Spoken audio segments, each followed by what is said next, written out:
District 10, Star, Middleton, and Nampa, and all the farm country in between.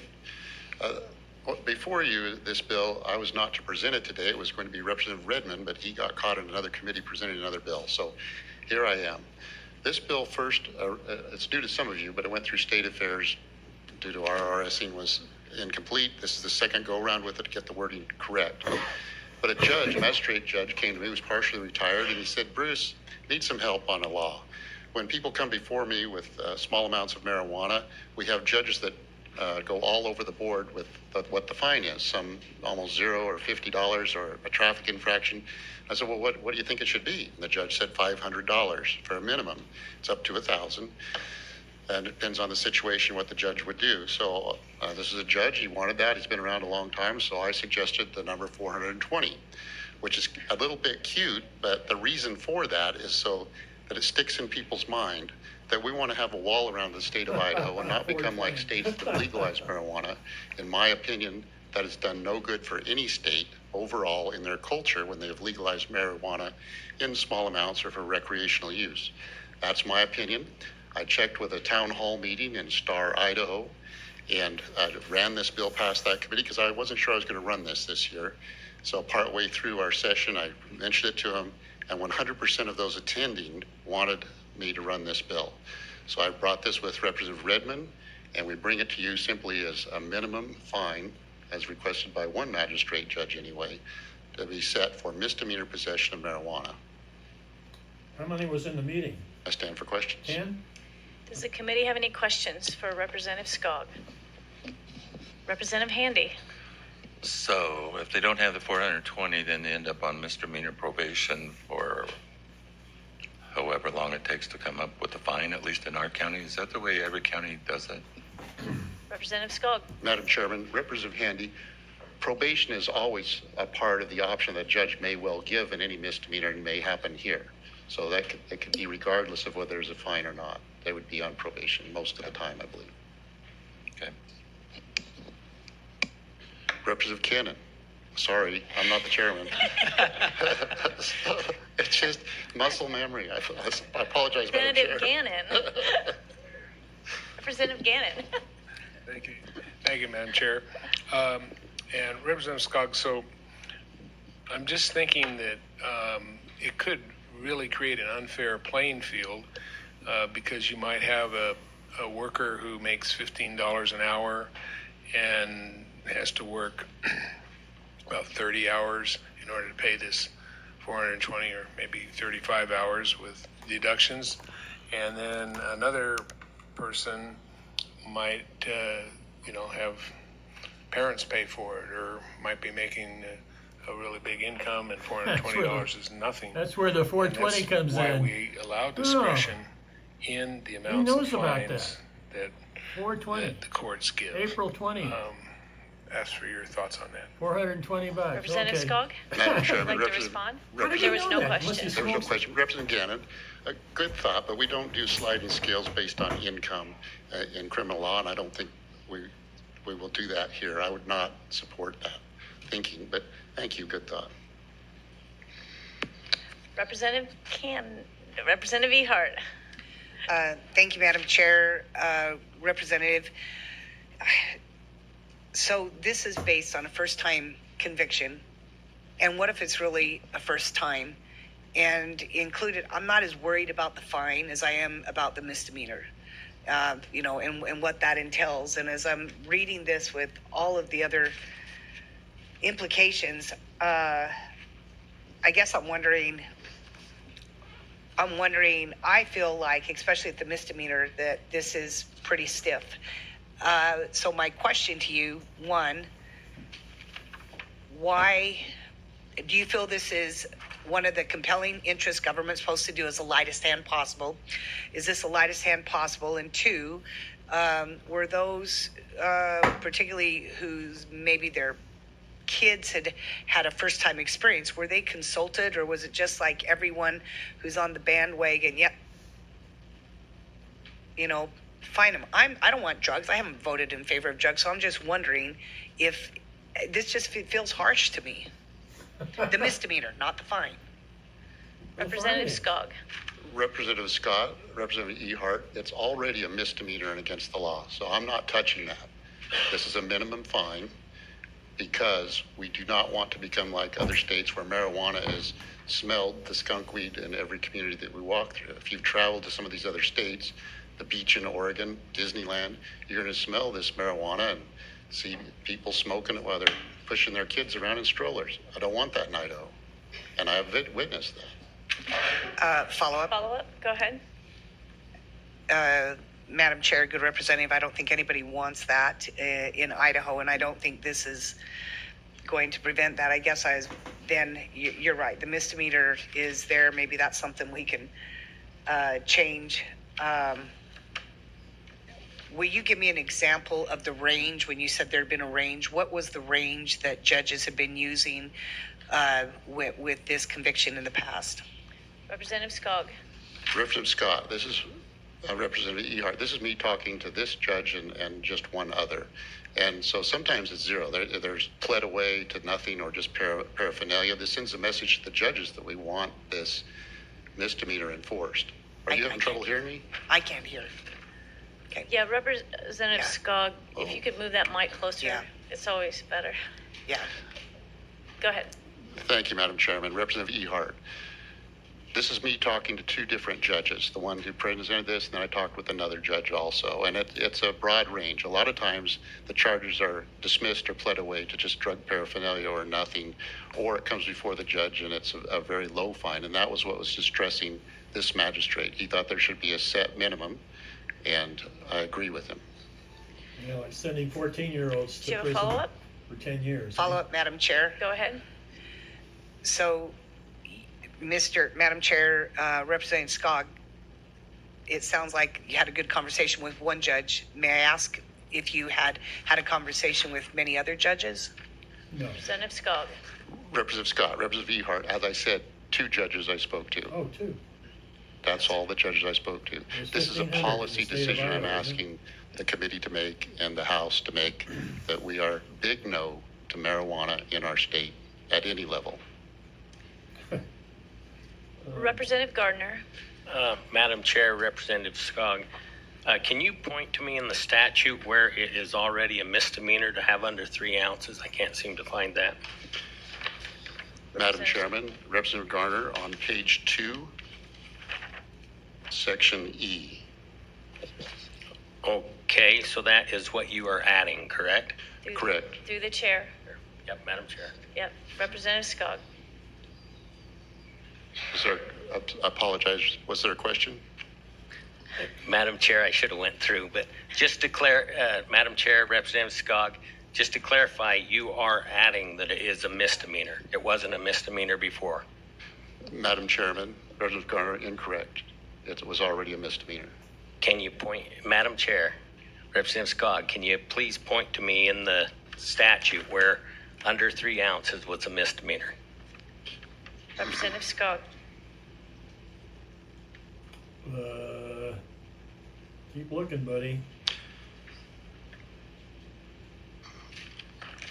Representative Scott, Representative Garner, I don't have the previous statute in front of me, but there's been a misdemeanor amount, a lesser amount beforehand, is my understanding. My understanding. Madam Chair, Go I ahead. heard. Representative Skog, so is it a different statute than the one that's before me now?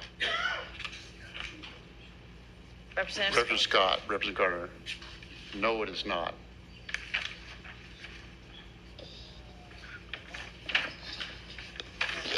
Thank you.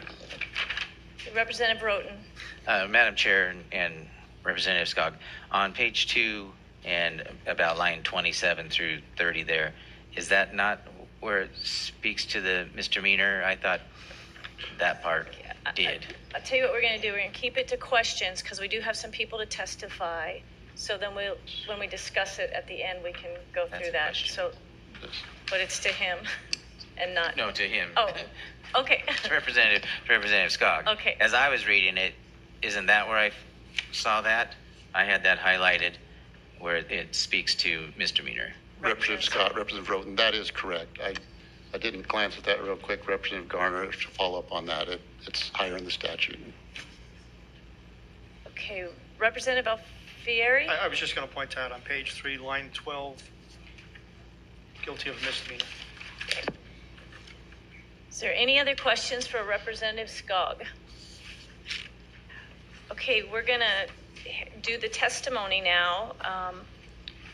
We have 5 people signed up to testify. Everyone seems to be in person. So let's start with Jason Kimball.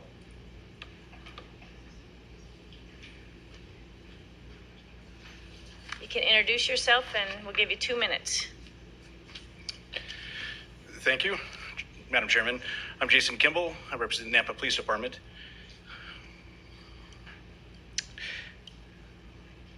My time started. Go ahead. All right. My name is Jason Kimball. I'm with the Nampa Police Department. I've been in law enforcement for almost 28 years now. I've had the opportunity to work in almost every capacity as a police officer. I support this bill because it provides a clear perspective to Idaho's values in our view of drugs. Marijuana has been called the Idaho's gateway values, drug buddy. for years. That has been a What does that reference to mean? the gateway into other drugs. In today's culture, marijuana is not only the gateway drug in that Oh, yeah, meaning, but gateway also drug. in the way society has come to view it by lowering our values Yeah. as a whole by accepting the way it is now viewed as in other hardcore drugs is accepted to include it with other states by legalizing it, by legalizing those hardcore drugs. When I was going to college, Okay, this guy, I'm going to read this. Misdemeanor possession of marijuana in Idaho. Possession of less than 3 ounces is a misdemeanor, and upon conviction, the defendant may be jailed for up to 1 year or fined not more than $1,000 or both. If any person is found to possess marijuana in an amount greater than 3 ounces net weight, and that's about, what is that? I don't know. It shall be a felony, so more than 3 ounces, and upon conviction, that person may be imprisoned for not more than 5 years, or fined not more than $10,000, or both. It is not a defense to be from or traveling to a state where marijuana charges are different. This source is Idaho Marijuana, Schofield and Young criminal defense lawyers. Yes, sir. Would you just clarify for the board that marijuana is a misdemeanor, has been for your experience? Would you clarify that, please? Go ahead. Madam Chair, Representative Allgood, misdemeanor amount of marijuana is 3 ounces or less, and that has been the state code for as long as I've been in law enforcement. And as far as misdemeanors, it's $0 to $1,000 is what they could be sentenced for. Sentence for him? Okay, thank you for your Thank you. testimony today. Next up is Amy Dundon. Is Amy here?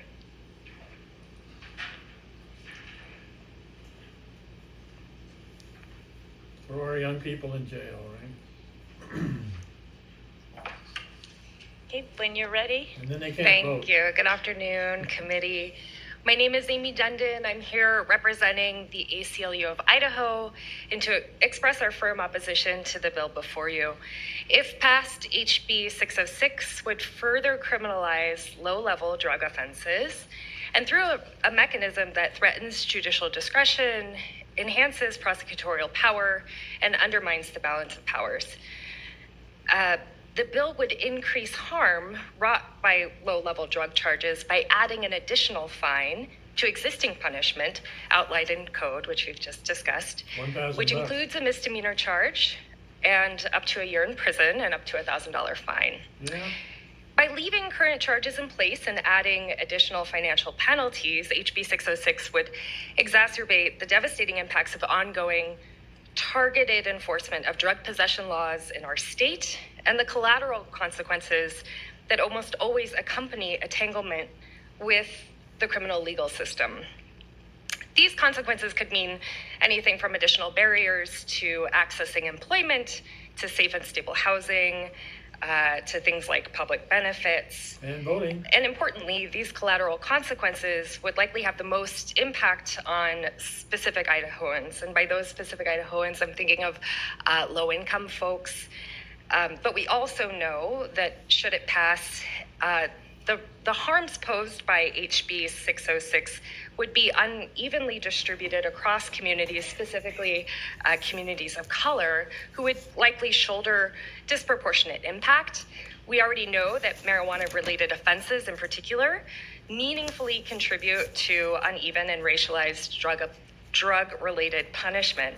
Such racialized outcomes are reflected in higher rates of arrests, of prosecution, and incarceration for these communities, despite parity in user rates. And so we respectfully urge your opposition to HB 606. We see it as sort of a needless bill that really would only serve to further the harm already wrought by low-level drug offenses. Happy to stand for questions. Thank you. Amy, could you repeat where you were from, who you represent? I'm with the ACLU of Idaho. Okay, thank you. Is there any questions for Amy? Okay, thank you for your testimony today. Next up is Anthony Oxen.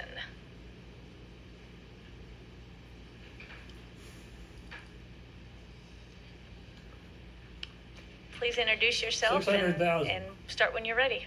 Thank you. My name is Anthony Oxen from Nampa. And just wanted to offer my opinion on H606. The world has got consequences for everything we do. If you choose to break the law, if you speed, you know you're going to get a ticket. You don't know how much the ticket's going to be. You will find out on that. It's not based upon color. It's not based upon economics. It's based upon you breaking the law on here. It is reasonable, in my opinion, to have a fine that also goes with possession of marijuana, which is against the law in Idaho on here. So if they assume that they're going to be able to break the law and have no consequences, they're wrong. I think this is a reasonable consequence. Thank you for your testimony. Does anyone have any questions for Anthony?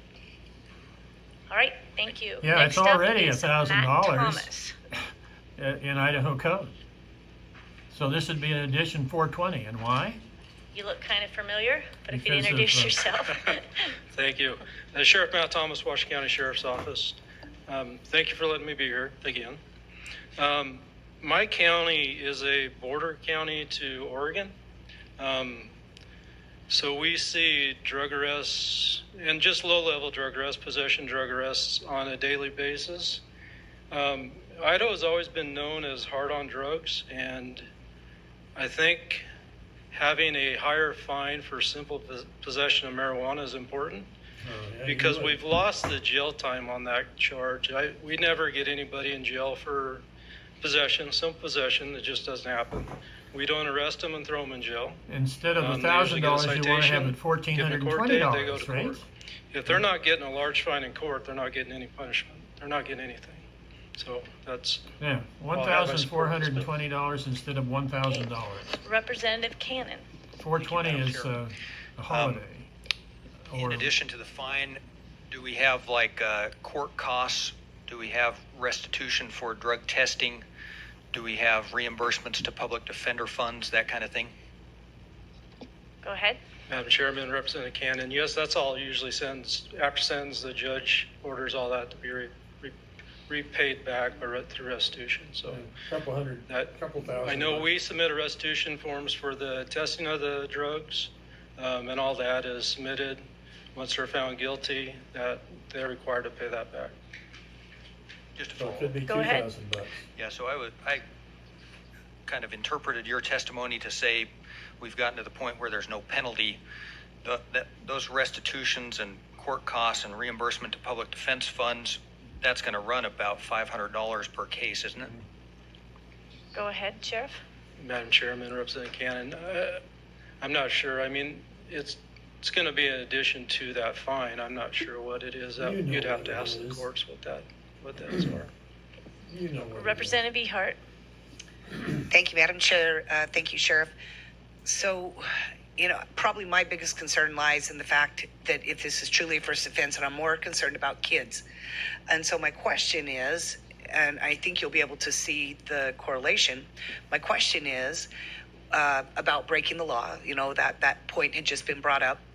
When kids, so definitely under, drinking age, break the law and drink, what happens to them, assuming it's a first time offense? Sheriff? Madam Chairman, Representative Hard, I'm sorry if I. You're fine. It's the same. They would, under 21, minors in possession, it's going to be the same. It's going to be a fine. They're going to have to pay some court costs, but very seldom do they see any jail time. They might be put on a sheriff inmate labor detail, so they'll work for 8 hours a day for a few days as a sentence, and they go home after those 8 hours. Follow up? Go What's ahead. wrong with that? Madam Chair, Oh, my Sheriff, I must not be aware of that. That must be a penalty. Anyway, it's my understanding that judicial discretion has allowed the judges to, maybe there's a fine, but I'm not aware of a 15-year-old doing a work camp for a first-time offense for alcohol use, and so I guess what you can probably see, I'm wondering if you can help me correlate the first-time alcohol use with a minor. Again, I'm concerned about the minors. If an adult first-time minor and how that correlates with first-time marijuana user. Can you help me see? And I'm asking you just as a sheriff. I can certainly ask the bill sponsor, but I think you guys would have, and maybe if not you, the other gentleman, which would be fine, the other sheriff. I just am truly asking, trying to understand a correlation, because I think there should be a correlation. Sheriff Thomas? Madam Chairman, Representative Hard, I apologize, I misunderstood the first question. I was thinking the 18 to 21-year-old who would still. Yeah. So anybody under 18 who gets arrested or charged with minor in possession of alcohol, the court system with juveniles is different. It's not like they go through juvenile court. It's kind of handled a little different. If they're found guilty of that, they're all going to be put on juvenile probation. And through those, there's still fines that they have to pay, and it's usually the parents that end up paying those. I would think so. My daughter, when she was little, I arrested her and charged her, and she ended up paying for it. I made her pay for it, but if she couldn't have paid for it, it would have fallen on the parents. That's truly what happens. Okay, and You have a follow-up? Madam Chair, I think a last follow-up, I think getting closer to understanding, Sheriff, would the situation of a minor being caught with alcohol be the same equivalency to a minor now being charged under first-time marijuana use? Would that be the same equivalency? Sheriff Thomas? Madam Chairman, Representative Hart, it's going to be similar. Like I said, the juvenile's not going to be sent to juvenile corrections or anything on first-time offenses. They're going to be placed on probation. The term of probation is going to be determined on the judge. It's usually a couple of years that they have to do their time, behave, they can't get in trouble, they can't continue to do the things that got them on probation. But it's truly up to the judge on that stuff too. Go ahead. A follow-up, Madam Chair, given Go what he ahead. said. So it's truly up to the judge, but it won't be up to the judge with the marijuana with a minor. Am I reading that correctly? Sheriff, if Madam Chair, Representative, Okay, it's fine. I'm not sure. I don't want to say something and be wrong. Right, you're fine. Thank you. So, thank you. I think one other question for you, Representative Gannon. Thank you. Thank you, Madam Chair, and Sheriff Thomas. So I'm looking at Idaho Code 23604, and it's minors purchase, consumption, or possession prohibited, and it indicates that that a minor who is in possession is guilty of an infraction upon the first violation and shall be guilty of a misdemeanor upon a subsequent violation and shall be punished according to the schedule set out in 18-1502. Does that sound right, that it's an infraction for a first time offense on alcohol? Sheriff Thomas? Madam Chairman, Representative Gannon, yeah, that's correct. I've been off the road for a while, so bear with me. Okay. Yes, that is correct. It's an infraction, first offense. They get caught again, it's a misdemeanor. So, Thank you. Okay, you got grilled. yeah, sorry. Thank you for your testimony today. Okay, last up we have Titus Folks.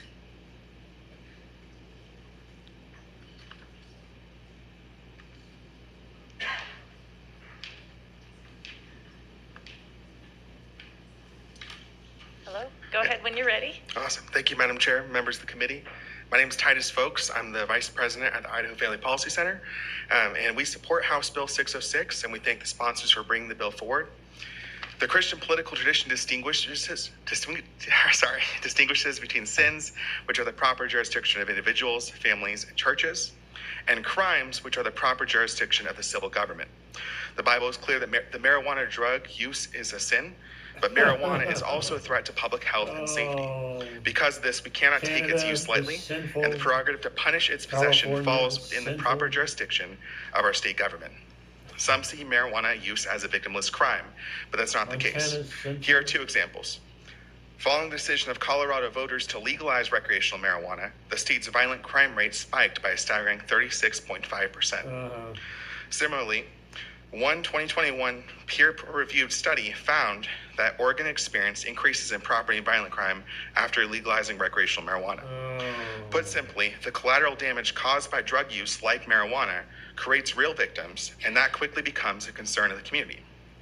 As one pastor has remarked, when a man traveling on a passenger cruise ship blows a hole in his stateroom, it rightly becomes the business of everyone else on board. That is why this legislation is so important. Establishing a mandatory minimum fine for personal uses of marijuana will deter the use of the drug and show how seriously the Gem State takes this issue. With this in mind, I ask you to protect public health and safety by voting to send House Bill 606 to the floor with a do-pass recommendation. Thank you. Thank you. Any questions? One question You for think you, that's gonna Representative get rid Gannon. of the pot use? Thank you, There's no way. Madam Chair and sir. So, Especially isn't there a people traveling relationship through the state. between alcohol abuse and violent crime also, especially domestic violence? Mr. Madam Folks? Chair, Rep. Gannon, absolutely, and that's why we do have regulations on alcohol as well. Madam Chair? Go ahead, And- second. And sir, so my father-in-law, after he retired, decided to take a job at the state liquor store as a clerk, and he used to have people come in on a regular basis, almost every day or every other day, and buy a fifth of hard liquor, and he felt that they were definitely addicted. Do you advocate doing any kind of legislation in that circumstance? Madam Chair, Representative Gannon, I believe I would argue that alcohol use is more culturally ingrained, and it's in terms of picking priorities, we should focus on this one. Okay, thank you for your testimony today. Thank I'm sorry. That's the last testifier I have. Is there anyone else in the audience that wants? Come on up. Please introduce yourself and we'll give you 2 minutes on the clock.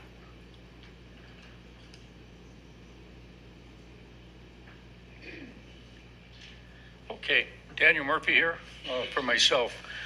I watch enough crime shows on television. Joe Kenda, the homicide hunter, a lot of his episodes deal with drugs and violent crime. And in my opinion, I'm for the bill.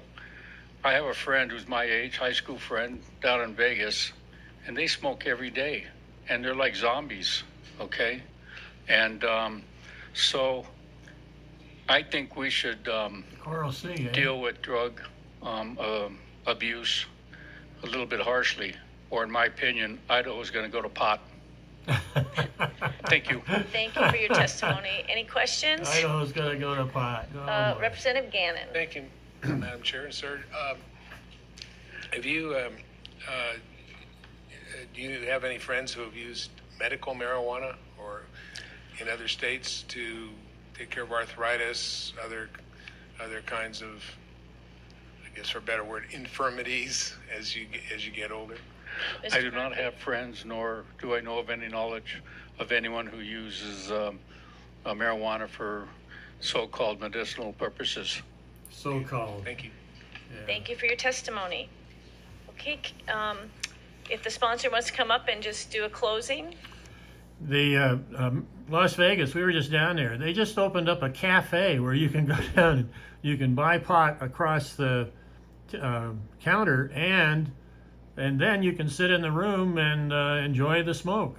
We don't see any reefer madness here. This guy is totally out of touch with reality, I think.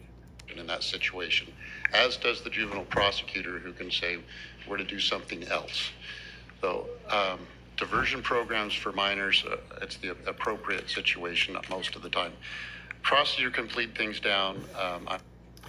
There's 600,000 people that are arrested and every year for marijuana, and when they do, it's a Schedule 1 if it's federal, because they lose their voting rights. And that's why Nixon passed this law. And that's why, it takes, you can't vote, and they're mainly young people, so the young people are marginalized with this Schedule 1 rating here. From Idaho that said, don't let Idaho go to pot, as our fellow testified to. And that's still my position, the same as I was when I was in 6th grade. So thank you for your time. Well, Thank you. I don't smoke, and we don't have it in our Committee? family. Do you have any discussion on the bill? The bill's right. properly before the committee. Representative Alfieri. Why don't you do it Madam with Chair, I beer? move to send House Bill 606 to the floor with due pass recommendation. Okay, we have a motion to send House Bill 606 to the floor with a due pass recommendation. Is there any discussion on that?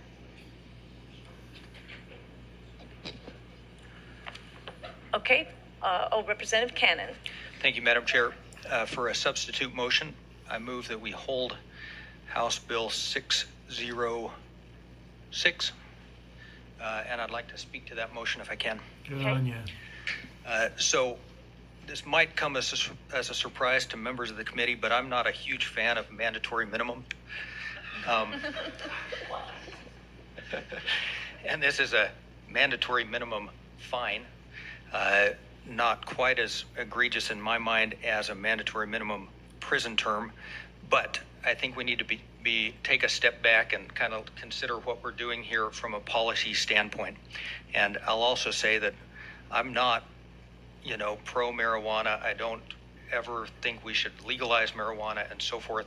I just think we need to take a step back and look at what the practical effect of this would be.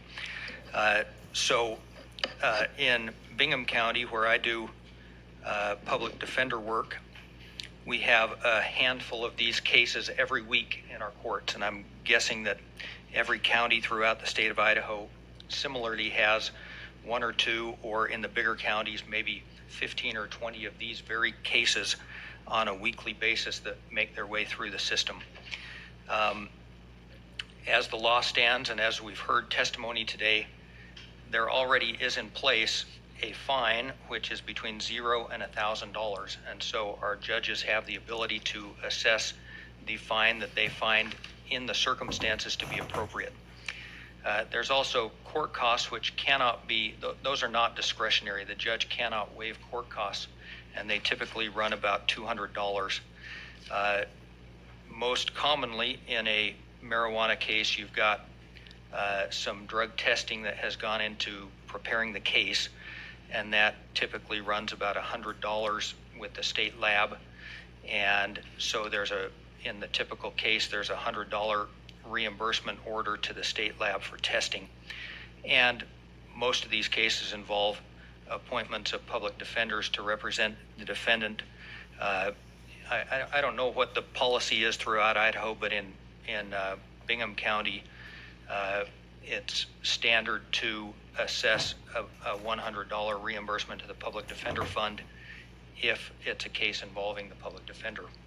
And so if you tally that up, that's about $400 right there that that is in place in virtually every case before you even take into account the fine. Now, a couple of points. One, our judges, those are the ones with the discretion now. This bill would further take away discretion from our judges. There's a couple of problems with that. One is that our judges are more experienced and, paid more than anyone else in the criminal justice system. And so it's perplexing to me that we have these judges with the most experience and we see fit to pay them more than we pay anyone else, and yet we're always saying they don't do a good job. We need to dictate to them how to do their job. That's problematic for me. The second thing is in regard to the practical effect is that most times people who are guilty of possession of marijuana are put on a probation, and generally speaking, that probation won't, the court won't release them from probation until they've taken care of their financial obligations.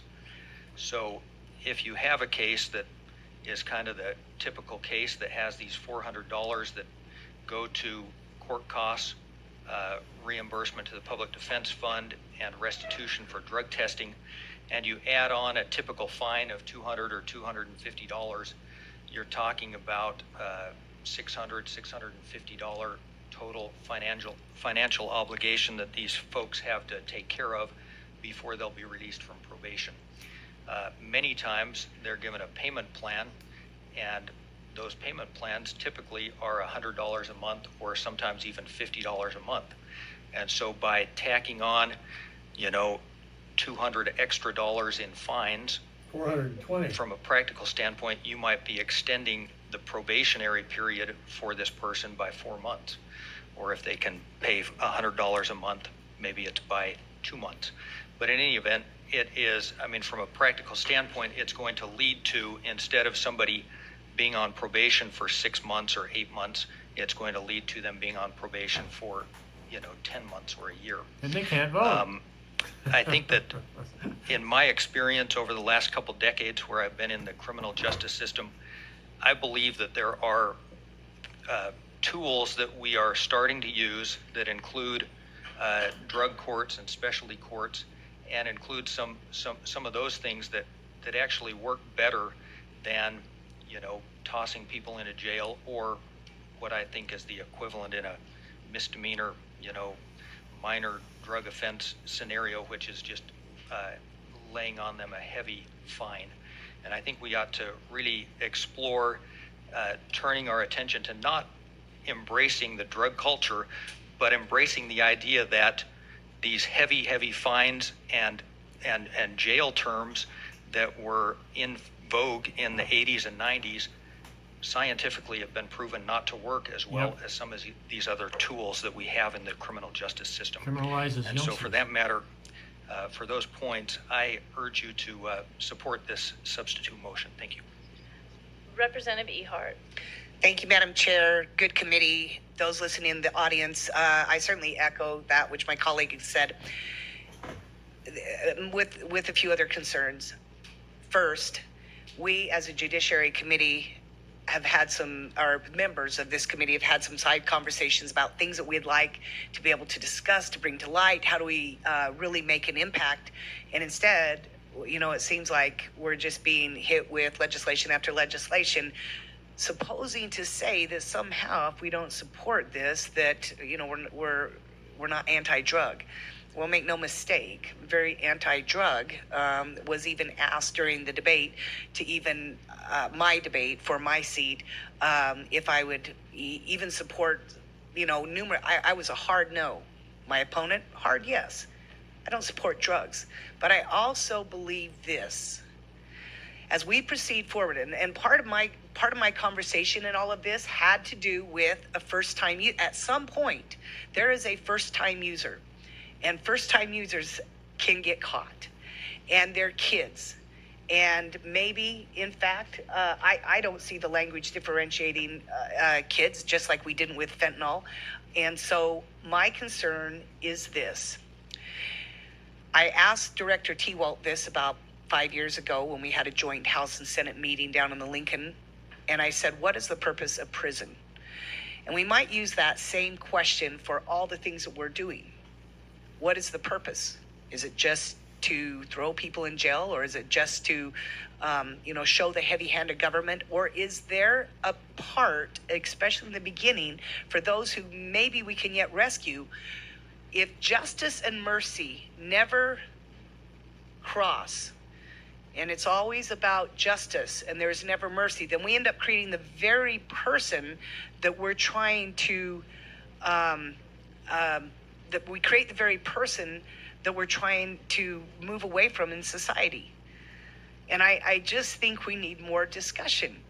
I think we need more of a plan. I think we, as this committee, need to be involved in deep discussions as what is the best thing we can do. My seatmate has a lot of thoughts on things that I think could be helpful, but we need that opportunity, I think, to discuss it. And this in no way is meant to,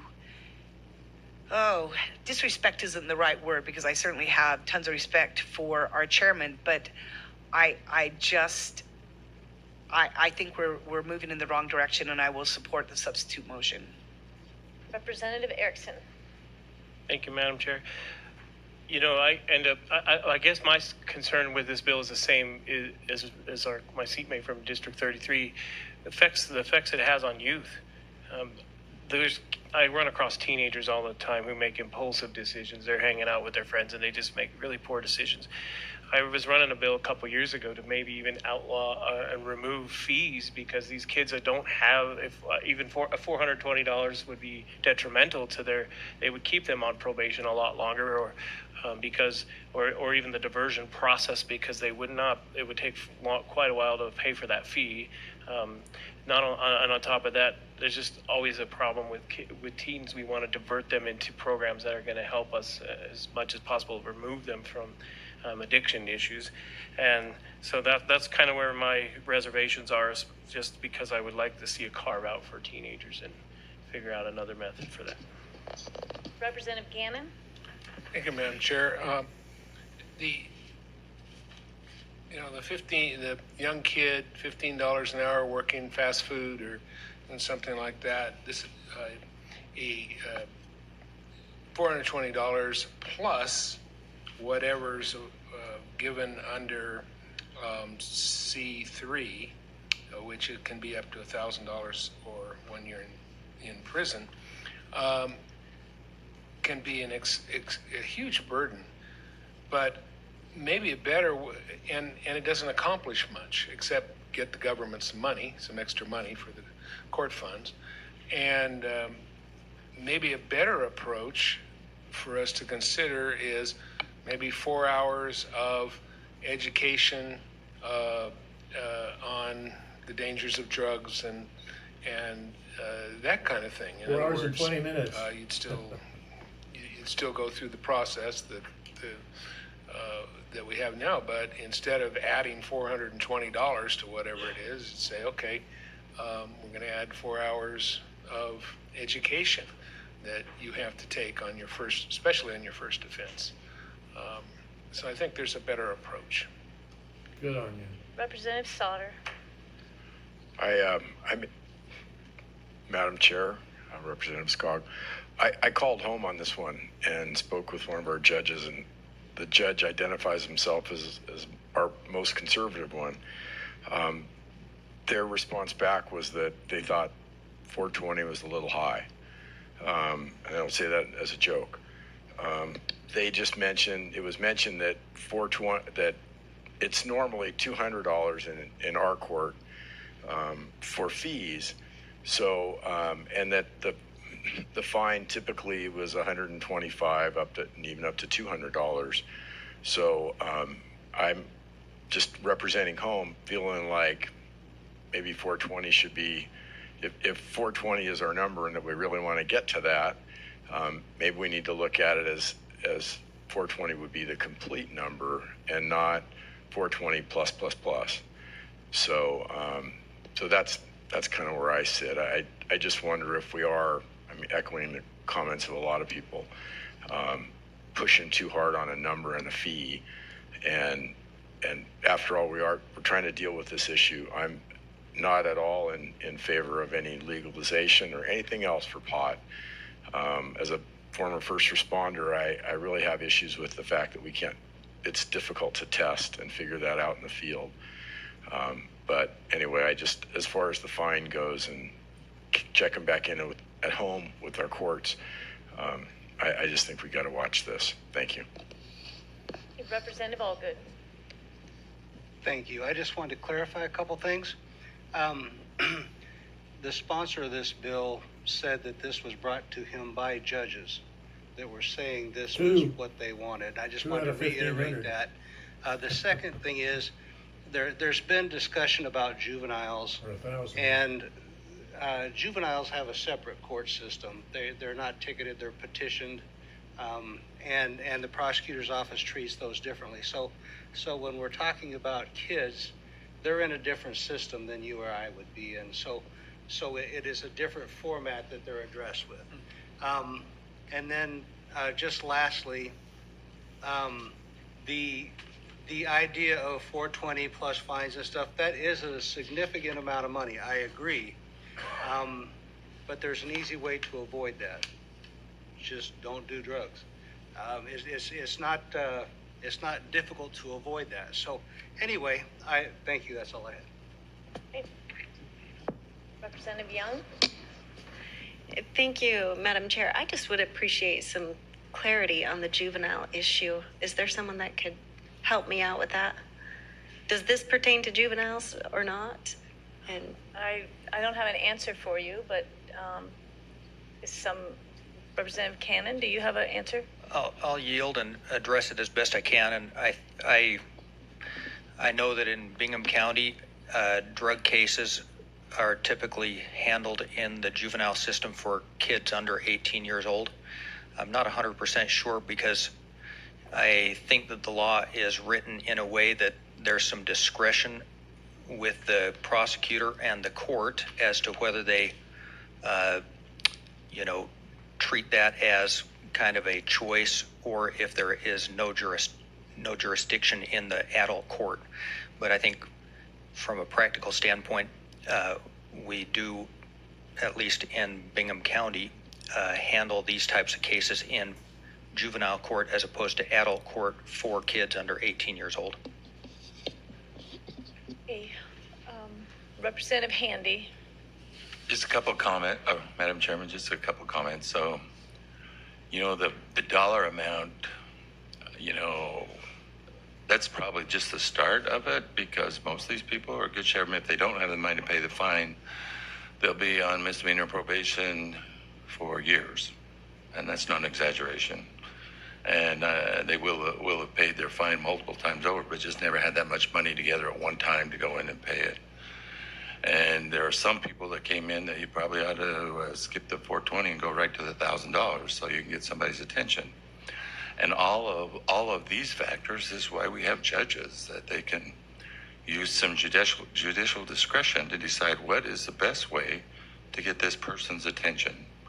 And I think that, granted, we could have all those other tools if we could get more tools for juveniles that the judges could use. But for adults, I think a judge needs the discretion that if someone comes in and appears a little flippant and he wants to get their attention, then go for the $1,000 and get his attention. If someone comes in that probably $1,000, a big fine would probably keep him from buying food for his family or whatever the situation is. I mean, that's judge's discretion, and I hate to keep taking judge's discretion away from him. If I was a judge, I would not want a mandatory I would not want people telling me what to do. I'm the judge, right? So that would be my comment. Thank you. Okay, committee, I don't see any more discussion. House Bill 660, we have a motion to hold in committee. All in favor, say aye. Aye. All opposed? The motion carries. Good.